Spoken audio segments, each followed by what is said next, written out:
Assalamualaikum warahmatullahi wabarakatuh. Perkenalkan, nama saya Ahmad Muntasir.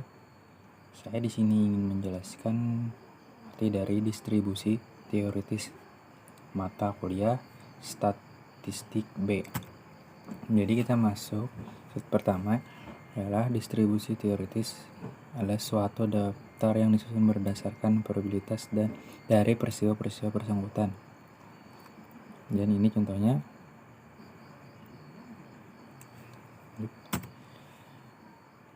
Nilai harapan dan rata-rata hitung distribusi teoritis.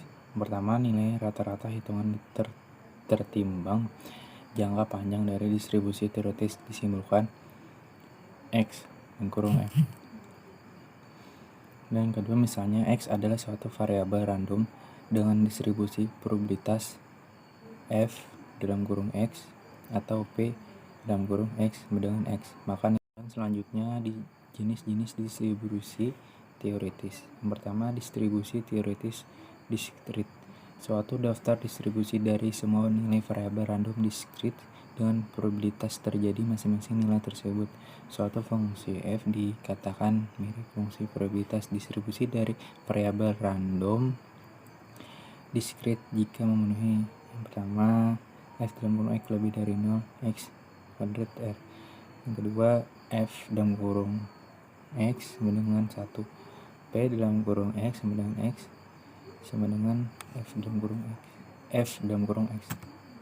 Berikutnya, distribusi yang tergolong ke dalam distribusi ini antara lain adalah distribusi binomal. Distribusi binomal atau distribusi Bernoulli adalah suatu distribusi teoritis yang menggunakan variabel acak diskrit yang terdiri dari dua kejadian yang berkomplement seperti sukses gagal. Baik cacat. Pengambilan sampel dilakukan dengan pengambilan ciri-ciri.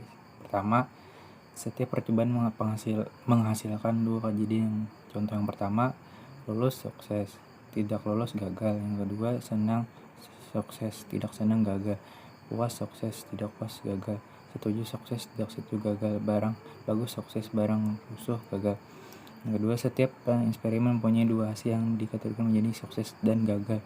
Probabilitas suatu kejadian untuk sukses atau gagal adalah tetap untuk setiap kejadian. P peluang sukses, PQ peluang gagal. 4. Probabilitas sukses sama pada setiap eksperimennya. Yang kelima, eksperimen tersebut harus bebas satu sama lain, artinya hasil eksperimen yang satu tidak mempengaruhi hasil eksperimen lainnya tidak dipengaruhi. Setiap percobaan bersifat random atau dengan pengambilannya. Yang 7, jumlah percobaan dinyatakan n harus tertentu jumlahnya. Dan yang berikutnya, rumus binomal suatu peristiwa. Probabilitas suatu peristiwa dapat dihitung dengan mengembalikan kombinasi susunan probabilitas salah satu susunan keterangan x banyaknya peristiwa sukses, n banyaknya percobaan, ncr kombinasi r dan n. P probabilitas peristiwa sukses, q 1 P probabilitas peristiwa gagal.